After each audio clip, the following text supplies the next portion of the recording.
Habeen wanaagsan saaxiibayaal sida aad u dhantihiin markasta dunida ka joogtaan dhammaantiin waqti wacan ayaan idin rajeynayaa.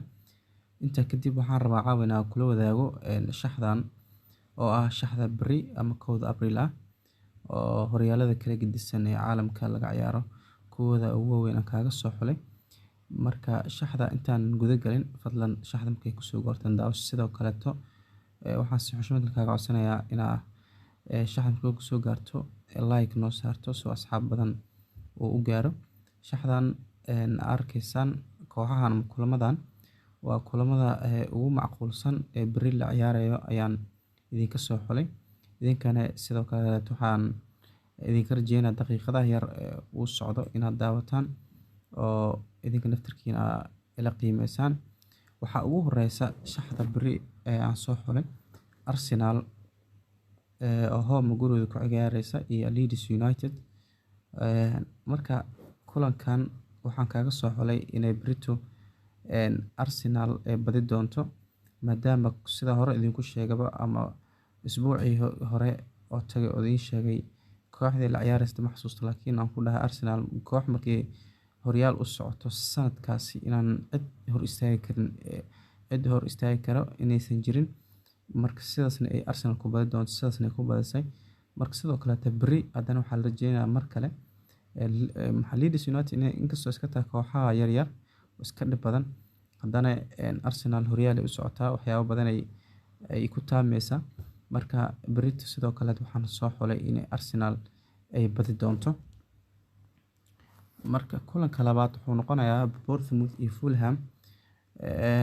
Labadan kooxood kulankani cidna lama dhihi karo way badinaysaa walow loo filayo inay Fulham ay badiso oo away ah laakiin tani waxaan ka qaadanay wax la yiraahdo total over oo ah kulankan inuu ka imaan doono 2 gool iyo wax ka badan. Marka walow loo filayo inay Fulham badi doonto laakiin waxaan kaaga soo xulay inay 2 gool iyo ka badan ka imaan doonto. Marka adiga haddaad aaminsantahay inay Fulham badinayso ujeeda 2.93 senti ayaa saaran halka Bournemouth ay saaran tahay 2.59 senti. Marka laakiin waxa qurux badan maadaama kulamka uu iska yahay kooxo inta badan difaac iska furan marka iska dhaliyaan waliba 2 4 5 inay iska dhaliyaan waa suurtagal. Sidaas ayaan u soo xulay inay 2 gool iyo ka badan ay iska dhali karaan. Kulanka saddexaad wuxuu noqonayaa Crystal Palace iyo Leicester City. Leicester City iyo Crystal Palace sidoo kaleeto kulankan naftirkeeda waxaan kaaga soo xulay inay 2 gool iyo ka badan uu ka imaan karo cidna loo saadaali karo la dhihi karo koox hebel ayaa badi doonto maadaama Crystal Palace iyo Leicester City naftirkooda ay yihiin kooxaha inkastoo Crystal Palace ay sanadkan yara adag tahay oo sanadkii 2015 aan la joogin iyo Leicester City koox carcar ay ahayd koobkan sidaas ugu qaaday marka 2 gool iyo ka badan inay ka imaan doonto ayaa iyadana sidoo kale la rajeynaa.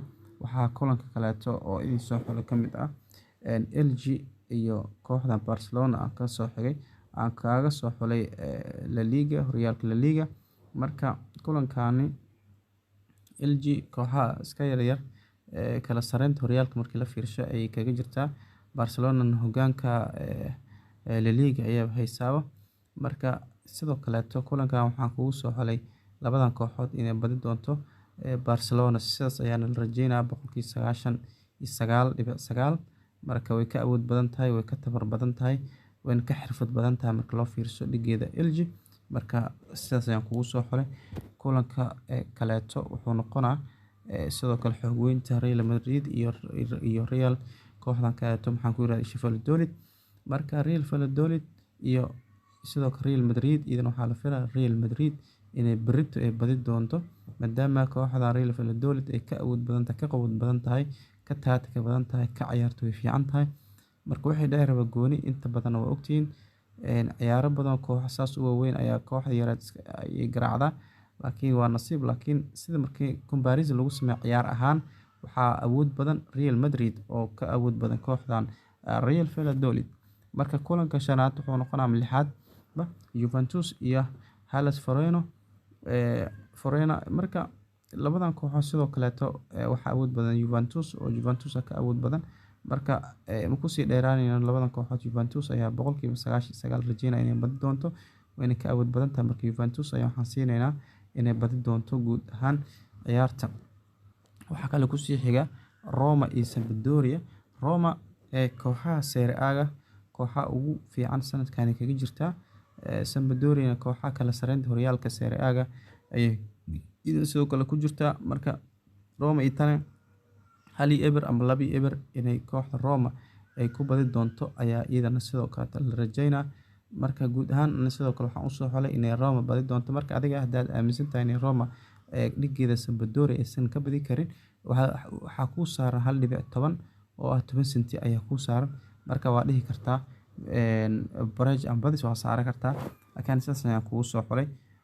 Sidoo kale Napoli iyo Milan oo iyadana qayb ka ah ciyaaraha. Marka Napoli iyo Milan walow la rajeynayo Napoli in hoggaanka ay sanadkan naftirkeeda hayso, xitaa looga baqayo sanadkan Champions League isla sanadkan 2003 inay qaadi doontaaba looga cabsanaa. Marka Napoli sidoo kaleeto kulankan inay badi doontaa la rajeynaa, laakiin waxaan waa ciyaar AC Milan naftirkooda kooxaha ugu waaweyn Serie A-ga ayay kaga jirtaa. Marka sidaas ayaa waxaan u soo xulay Napoli inay Barrage and badis ay geli karto guud ahaan ciyaartani. Marka kooxdan kale sheeg ku qoranta Zenit iyo Ural. Marka iyadana Zenit iyo Ural sidoo kale Zenit badi doonto sida kooxda Russia ka dhisan tahay, kooxda ugu tunka weyn horyaalkan ay kaga jirtaa. Marka waxay dheerayaan gooni laakiin kooxdan way ka awood badan tahay kooxda Ural. Marka sidaas ayaan kugu soo xulay inay guud ahaan ciyaartani ay badi doonto kooxdani. Marka inaad kala barato ciyaarahan waa muhiim aad daawato. Sidoo kale Cremonese iyo Atalanta ka awood badan kooxdan football Serie A-ga naftirkooda Italy Serie A-ga ay qayb ka tahay. Marka Atalanta waxaan kuu saaray Barrage and badis oo ah 1.20 ayaan kuu saaray. Chelsea iyo Aston Villa. Chelsea iyo Aston Villa inkastoo Chelsea isbuucyadan dambe oo aad kor ugu soo kacayso Premier League ayna wanaagsan tahay. Marka laakiin wax walba waa ciyaar. Aston Villa naftirkeeda ha u maleyn kooxaha aad ku yar ma ahan, waa kooxaha dhexdhexaadka kaga jira Premier League. waa koox dhib badan, waa koox guuleysan karta. Sidaas ayaan kaaga soo xulay inay Barrage and badis ay geli karta Chelsea. Kooxda Chelsea waxaa ugu dambeeya Manchester City iyo Liverpool oo ah kulanka beri la wada sugayo ama Super Saturday noqon doona. Marka labadan kooxood inkastoo City ka ciyaar fiican tahay, Liverpool kala fiican, laakiin Liverpool markay City la ciyaareyso Liverpool awood xad dhaaf ay leedahay. Marka ku sirmina marka wax walba dhici karo. Marka City ayaa waxaan saaray Barrage and badis. Marka guud ahaan shaxdaas ayaan idiin soo diyaariyay. Koodkeedana waa kaas ah. Fadlan shaxda markay ku soo gaartaan daawo. Mararka qaar waxyaabo as leedahay in wax laga bedelo ku fiican tahay ka bedel, meelaha qaar ka bedel. Marka saaxiibayaal guuleysta aad baa mahadsantihiin.